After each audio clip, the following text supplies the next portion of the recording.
ከእንግዲህ በኋላ የጭንገፋ ምዕራፍን አታስተናግዱትም። ግራ መጋባት ምዕራፍን አታስተናግዱትም። ይሄ ዓመት ጭንገፋ ላስቸገራችሁ እንዲሁም በተለያየ ሁኔታ በየጊዜው አለመሳካትንና ከባድ ቻሌንጆችን እያስተናገዳችሁ ላላችሁት ለእናንተ ነው። እግዚአብሔር አምላክ ድንበር ያቆማል። በከተማይቱ ውስጥ ባለስልጣናት ነበሩ። በከተማይቱ ውስጥ የተማሪ ሰው ነበር፣ ያልተማሪ ሰው ነበር፣ ዲግሪ፣ ዲፕሎማ፣ ማስተርስ እንዲሁም የተለያየ ስልጣን ያላችሁ ሰዎች ነበሩ። የተለያየ ሳይንቲስቶች ነበሩ፣ የተለያየ ዶክተሮች ነበሩ፣ የተለያየ ፕሮፌሰሮች ነበሩ።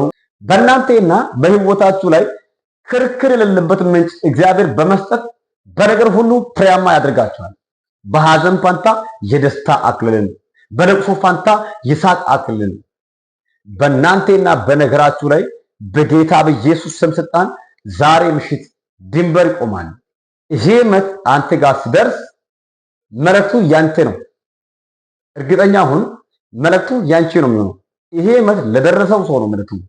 ሻሎም ሻሎም። በመላው ዓለም የምትገኙ ቅዱሳን እንዲሁም ትውልደ ኢትዮጵያውያንና ትውልደ ኤርትራውያን በመላው ዓለም የምትገኙ ቅዱሳን ወንድማችሁ ፕሮፌት ነኝ።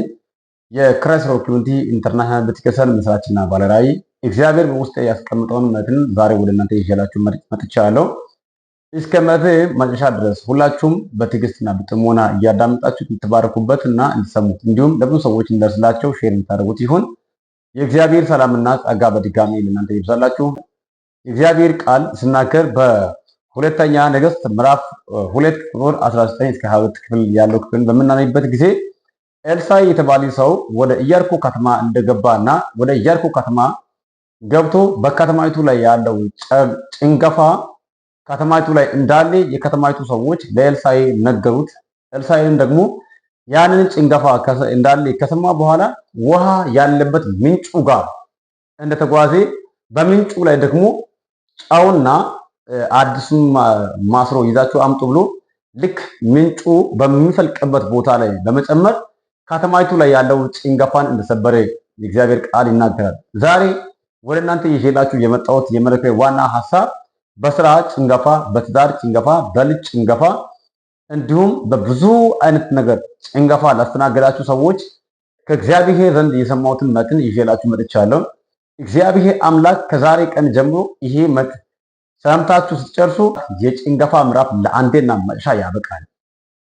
እግዚአብሔር የጭንገፋ ምዕራፍ ሲያበቃ አንዴ በበሽታ እንዲሁም በተለያየ ሁኔታ ጠላት እየመጣ ጭንገፋ የሚያበዛባችሁ ሰዎች ለእናንተ ነው ይሄ መልእክት። እግዚአብሔር ዛሬ ለአንዴና መጨረሻ ድምዳሜ አድርጎ ድንበር ያቆማል። ኤልሳዕ የተባለ ነብይ ወደዚያ ከተማ በሚገባበት ጊዜ በከተማይቱ ላይ አስቸጋሪ ጭንገፋ ነበር።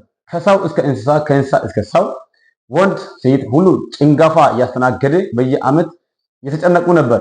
ኤልሳዕ ወደ ኢያሪኮ ከተማ በገባ ጊዜ በኢያሪኮ ከተማ ላይ ያለውን ችግር ለኤልሳዕ በተናገሩና ባመለከቱት ጊዜ ኤልሳዕ የከተማይቱን ጭንገፋ ለመምታት ለአንዴና መጨረሻ የእግዚአብሔርን ቃል ተጠቀመ። እዛ ቦታ ላይ በአዲስ ማስሮና ጨውን አምጧል። ጨውን ይዞ አመጣና በምንጩ ላይ ጨመረ። በምንጩ ላይ ከጨመረ በኋላ ከዚህ በኋላ ሞትና ጭንገፋ የሚባል አይሆንም አለ። ለአንዴና መጨረሻ እግዚአብሔር ድንበር አቆመ። በእናንተና በነገራችሁ ላይ በጌታ በኢየሱስ ስም ስልጣን ዛሬ ምሽት ድንበር ይቆማል። ከእንግዲህ በኋላ የጭንገፋ ምዕራፍን አታስተናግዱትም። ግራ መጋባት ምዕራፍን አታስተናግዱትም። ይሄ ዓመት ጭንገፋ ላስቸገራችሁ እንዲሁም በተለያየ ሁኔታ በየጊዜው አለመሳካትንና ከባድ ቻሌንጆችን እያስተናገዳችሁ ላላችሁት ለእናንተ ነው። እግዚአብሔር አምላክ ድንበር ያቆማል። በኢትዮጵያ ከኢትዮጵያ ውጪ በተለያየ ዓለም ሆናችሁ በማንኛውም ስራ ላይ ተሰማርታችሁ የሰራችሁ ጭንገፋ ያስተናገዳችሁ ሰዎች የሰራዊት ጌታ እግዚአብሔር አምላክ ከዛሬ ቀን ጀምሮ ያበቃል። በቃ የመጨረሻ ድንበር ይቆማል። ይሄ ዓመት አንተ ጋር ሲደርስ መልእክቱ ያንተ ነው። እርግጠኛ ሁን፣ መልእክቱ ያንቺ ነው የሚሆነው። ይሄ ዓመት ለደረሰው ሰው ነው መልእክቱ። መልእክቱን እስከ መጨረሻ ስማ። ኤልሳዕ የተባለው ሰው በኢያሪኮ ከተማ የነበሩ ነዋሪዎች በውሃ ውስጥ በነበረው ጭንገፋ ምክንያት ከእንስሳት እስከ ሰው በጭንገፋ ተጨንቆ ነበሩ። ነገር ግን ነቢዩ ኤልሳዕ ወደ ከተማ በመግባት ጭንገፋውን ለአንድና መጨረሻ አስወገደው። ከከተማይቱ ላይ በአንድ ኤልሳዕ ምክንያት ከተማይቱ ውስጥ የነበረው ጭንገፋ እግዚአብሔር አምላክ ደመሰሰው፣ ጠፋ፣ ተቆረጠ። በእርግጠኝነት በሚቀጥለው ወራት፣ በሚቀጥለው ሳምንታት እግዚአብሔር ከህይወቴ እኮ ጭንገፋ አበቃ፣ ከህይወቴ ላይ፣ ከትዳሬ ላይ፣ ከስራዬ ላይ፣ ከነገሬ ሁሉ ላይ ጭንገፋ ምዕራፍ በቃ እያላችሁ እንደምትመጡ እርግጠኛ ነኝ። በጌታ በኢየሱስ ስም የጭንገፋ ምዕራፍ በቃ፣ ግራ የመጋባት ምዕራፍ በቃ፣ ዋጋ መክፈል ምዕራፍ በቃ። እግዚአብሔር የመጨረሻ ድንበር ያቆምላችኋል። ለአንዴና መጨረሻ ይሄ ቃል በእናንተ ህይወት ላይ ሲሆን ታያላችሁ። እግዚአብሔርንም ደግሞ ታመሰግናላችሁ። እግዚአብሔር ድንበር አቆሚ፣ ለጭንገፋ ድንበር አቆሚ። ከተማይቱ ላይ እግዚአብሔር በኤልሳዕ አማካኝነት ከከተማይቱ ላይ ጭንገፋ ነቃቀለ። ሰላም ሆነ፣ ረፍት ሆነ፣ ደስታ ሆነ። ለከተማይቱ በፊት የነበረው ያ የጭንገፋ ምዕራፍ ካበቃ በኋላ ረፍት መጣ፣ ሰላም መጣ። በእናንተ ህይወት፣ በዘመናችሁ፣ በህይወታችሁ፣ በትዳራችሁ ደስተኛ ያልሆናችሁ፣ ረፍት ያጣችሁ፣ ሰላም ያጣችሁ፣ በማንኛውም አይነት ሁኔታ ጠላት እየመታችሁ ተስፋ እንድትቆርጡና ግራ እንድትጋቡ ያደረገባችሁ ሰዎች መልእክቴ ለእናንተ ነው። እግዚአብሔር ዛሬ ድንበር ያቆማል። በቃ ብሎኛል። በኢየሱስም በቃ አይደገምም። ጭንገፋ አይደገምም። ግራ መጋባት አይደገምም። ተስፋ መቁረጥ አይደገምም። ለቅሶ አይደገምም። በኢየሱስም በቃ። ኤልሳዕ ከከተማይቱ ላይ ጭንገፋ እንዳስወገደ የእግዚአብሔር ቃል ይናገራል። እንግዲህ ይህን ቃልን በማንበት ጊዜ ነው የተረዳሁት ጉዳይ ምንድነው ካላችሁ፣ በከተማይቱ ውስጥ ባለስልጣናት ነበሩ። በከተማይቱ ውስጥ የተማረ ሰው ነበር፣ ያልተማረ ሰው ነበር፣ ዲግሪ፣ ዲፕሎማ፣ ማስተርስ እንዲሁም የተለያየ ስልጣን ያላቸው ሰዎች ነበሩ። የተለያየ ሳይንቲስቶች ነበሩ፣ የተለያየ ዶክተሮች ነበሩ፣ የተለያየ ፕሮፌሰሮች ነበሩ። ግን አንድም ሰው መፍትሄ ሊያመጣ አልቻለም። አንድም ሰው ለዛ ጭንገፋ መፍትሄ ሊያመጡ አልቻሉትም። ነገር ግን ዛሬ በእናንተ ህይወት ላይ አንድ አዋጅ አውጃለሁ። ኤልሳዕ ለከተማይቱ መፍትሄ እንደሆነ ለነገሪ ይሄ ቃል ዛሬ መፍትሄ ይሆናል። በጌታ በኢየሱስም መፍትሄ ፈጠነ፣ ቸኮለ። እግዚአብሔር ያስደንቃል። ከዛሬ ቀን ጀምሮ ጭንገፋ በዘመኔ ላይ አይደገምም፣ አታገኙም ድጋሚ። በጌታ በኢየሱስ ክርስቶስም ይሄ ቃል በአንተ ህይወት ላይ በዘመኔ ላይ ሆነ መሆን ብቻ አይደለም ተፈጸመ። እግዚአብሔር የጭንገፋ ምዕራፍን ሲያበቃ ምን ይሆናል? አንደኛ በነገር ሁሉ እግዚአብሔር ፍሬያማ ያደርጋል። በነገር ሁሉ ነው ፍሬያማ የምትሆነው። መጀመሪያ ዘርዘርተ የሚያጨናግፍ ምዕራፍ ጭንገፋው ዋናው ተነቀለ፣ ተመታ። ከዛ በኋላ በትክክል ፍሬያማ መሆን ትችላለህ። በትክክል ስኬታማ መሆን ትችላለህ። በትክክል መለወጥ ትችላለህ። በትክክል ማደግ ትችላለህ። በትክክል መሄድና መጓዝ ትችልበታለህ። እግዚአብሔር አምላክ ጭንገፋውን አበቅቶ ህይወትን ፍሬያማ ያደርጋል። ይስሐቅ የተባለ ሰው በነበረበት በሰው ሀገር እግዚአብሔር አምላክ ባለጠጋና የመፍትሄ ሰው ባለሀብት በማድረግ ሞገስንና ዝናን በመስጠት እጅግ እንዲበልጥና እንዲበዛ አደረገው።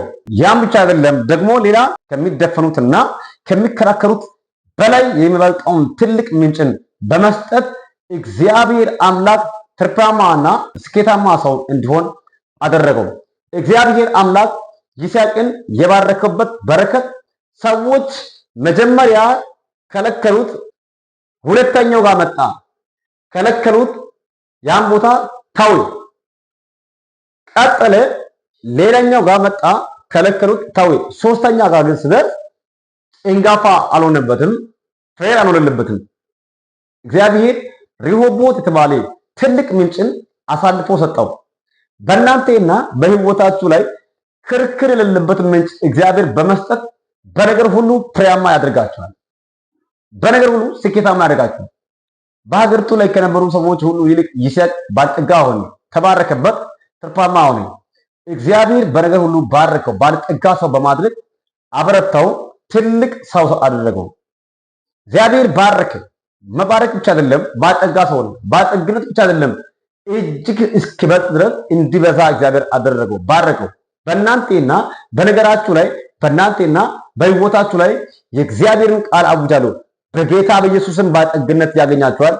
የእግዚአብሔር ሰላም ያገኛችኋል። ረፍት ያገኛችኋል። ደስታ ያገኛችኋል። ዋጋ መክፈል በቃ፣ ግራ መጋባት በቃ፣ ከእንግዲህ በኋላ ለቅሶ በቃ፣ ሐዘን በቃ፣ መገፋት በቃ፣ መጨነቅ በቃ፣ ጭንገፋ በቃ። በነገር ሁሉ ፍሬያማነት በኢየሱስም አገኘ። እግዚአብሔር ባርከው፣ ባጠጋ ሰው ሆነ። እንግዲህ ቅድም ከሚገፋበት ምዕራፍ አሁን ደግሞ ወደ መቆም ምዕራፍ መጣ ማለት ነው። በጌታ በኢየሱስም ይሄ ቃል ዛሬ አገኘ አንድን ሰው በሕይወታችሁ ላይ ይሄ ሲሆን ታገኙታላችሁ። እንግዲህ እግዚአብሔር የማይደፈን ምዕራፍን ሰጠው፣ የማይከለከል ምዕራፍን ሰጠው። እግዚአብሔር አምላክ ፍሬያማ አደረገው። እግዚአብሔር አምላክ ያልተገደበ ትልቅ ጉብኝትን በሕይወቱ ላይ አመጣለት። ሌላኛው አልቅሳችሁ ሳታበቁ ትስቃላችሁ። እግዚአብሔር የጭንገፋ ምዕራፍን ሲያበቃ አልቅሳችሁ ሳታበቁ ነው የምትስቁ። አልቅሰ ሳታበቃ ትስቃለህ። ይሄ ቃል በሕይወቴ ላይ በኢየሱስ ስም ሆነብን። ናይን በምትባልበት ከተማ ኢየሱስ ክርስቶስ ከደቀ መዛሙርቱ ጋራ ወደ ከተማይቱ በሚገባበት ጊዜ አንዲት ባልቴትና ወይም መብሪት ልጇ የሞተባት እያለቀሰችና ዋጋ እየከፈለች እያነባች በመንገድ ላይ ሬሳውን እየሸኙ ነበሩ። ነገር ግን ኢየሱስ ክርስቶስ በድንገት ወደ ከተማይቱ በመምጣት ጎበኛትና የለቅሶ ምዕራፍን አበቃላት። ድንገተኛ ጉብኝት ጎበኛት። አልቅሳ ሳታበቃ ሳቀች። ልጇ ድኖ በሕይወት አገኘች፣ ተቀበለችው። ክርስቶስ ኢየሱስ ለሞተው ልጅ ሕይወትን በመስጠት አስደነቀው። በእናንተና በነገራችሁ በእናንተና በሕይወታችሁ ላይ ሞተ በምትሉት ጉዳይ ላይ እግዚአብሔር ጣልቃ ይገባል። ባስለቀሳችሁ ጉዳይ ላይ እግዚአብሔር ጣልቃ ይገባል። አልቅሳችሁ ሳታበቁ ትስቃላችሁ። አዝናችሁ ሳታበቁ ትጽናናላችሁ። ነገር ተበላሸ ብሎ ጥላት አውርቶ ሳያበቃ እግዚአብሔር ሌላ ምዕራፍን ይከፍትልሃል። ዋጋ ክፍሌ በቃ ሳትል ሌላኛ የደስታ ምዕራፍ ይከፈታል። በሐዘን ፋንታ የደስታ አክሊልን፣ በለቅሶ ፋንታ የሳቅ አክሊልን በጌታ በኢየሱስ በዚህ ዓመት እግዚአብሔር ይደርብልሃል። ከትቢያ እግዚአብሔር ያነሳል። ይሄ በእናንተና በዘመናችሁ በእናንተና በሕይወታችሁ ላይ በጌታ በኢየሱስም ይሆንላችኋል። ትገረማላችሁ። መገረም ብቻ አይደለም፣ ትደነቃላችሁ። መደነቅ ብቻ አይደለም፣ እጅን በአፍ ትጭናላችሁ። የአድራሻ ለውጥን በሕይወታችሁ ላይ በጌታ በኢየሱስም ይሆንላችኋል። የጭንገፋ ምዕራፍ ሲያበቃ በሉቃስ ወንጌል ምዕራፍ 7 ከቁጥር 11 ላይ ይሄንን ክፍልን ታገኙታላችሁ። ሶስተኛውና የመጨረሻው ሐሳብ ባስጨነቀ መጠን ሁኔታ ባስጨነቀ መጠን በተጨነቀው መጠን ሳይሆን በእጥፍ እግዚአብሔር ያሰፋሃል። እየተባረክ ትቀጥላለህ፣ እየጨመርክም ትጨምራለህ። እግዚአብሔር ሲጎበኝ የጭንገፋ ምዕራፍ ሲያበቃ ሶስተኛውና የመጨረሻው እንድትጨናገፍ ያደረገ እያየ ዋጋ ያስከፈለ ምዕራፍ ሁሉ እያየ ግራ ያጋባ ምዕራፍ ሁሉ እያየ እየሰፋ ትሰፋለህ። የእስራኤል ልጆች እስራኤላውያን ጠላት ግብፃውያን የእስራኤል ልጆች እንዲጨነቁና እንዲጣብቡ በማድረግ ሲያስጨንቁ እግዚአብሔር እንዲሁ ደግሞ እንዳስጨነቋቸው መጠን እንዲሁ አበዛቸው። እንዲሁም ከመካከላቸው እግዚአብሔር ነብይንና መሪን በማስነሳት ሙሴንና አሮንን አስነስቶ የእስራኤል ልጆች በድል እንዲወጡና እንዲጓዙ በማድረግ እግዚአብሔር ድልን ሰጣቸው። ያም ብቻ አይደለም፣ እንዲሰፉ ምክንያት ሆነ።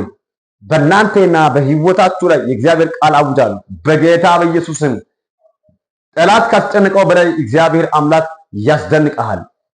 እንዳስጨነቋቸው መጠን እንዲሁ ሰፉ፣ እንዲሁ በዙ ይላል።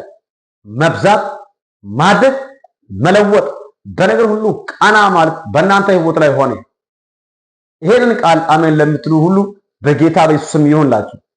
የእስራኤል ልጆች ጡብ በመርገጥ እንዲሁም ጋምሴና ራምሴ የሚባሉ ሁለት ከተማዎችን እየገነቡ ወልዶ አራስ ሆኖ እንኳን ሳይተኙ ደክሞ ለፍቶ ለነሱ አድርጎ ተስፋ በመቁረጥ ስሜት ውስጥ ተውጦ ግራ ተጋብቶ ላሉት እግዚአብሔር ጎበኛቸው፣ ኃይል፣ ጉልበት፣ ጥንካሬ ሰጣቸው።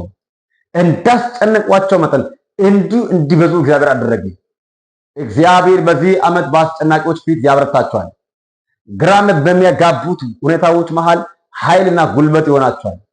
ይሄ የእግዚአብሔር ቃል በዚህ ዓመት በኢየሱስ ያገኛቸዋል። እግዚአብሔር በያላችሁበት ይጠብቃችሁ። የእናንተ ወንድም ፕሮፌት ሜናይ የክራስሮክ ዩኒቲ ኢንተርናሽናል ቤተክርስቲያን መስራችና ባለራዕይ።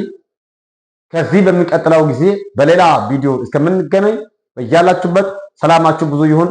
የቤተክርስቲያናችን የዩቲዩብ ቻናልን ሰብስክራይብ ያላደረጋችሁ ሰዎች ሰብስክራይብ በማድረግ የደወል ምልክትን በመጫን ከኛ ጋር ቤተሰብ ልትሆኑ ይሁን። ለብዙ ሰዎች መልእክት እንዲደርስላቸው ሼር ያደርጋችሁት እንታደሱት ይሁን። በያላችሁበት ሰላማችሁ ብዙ ይሁን። መልካም ቆይታ ይሁንላችሁ። ሻሎም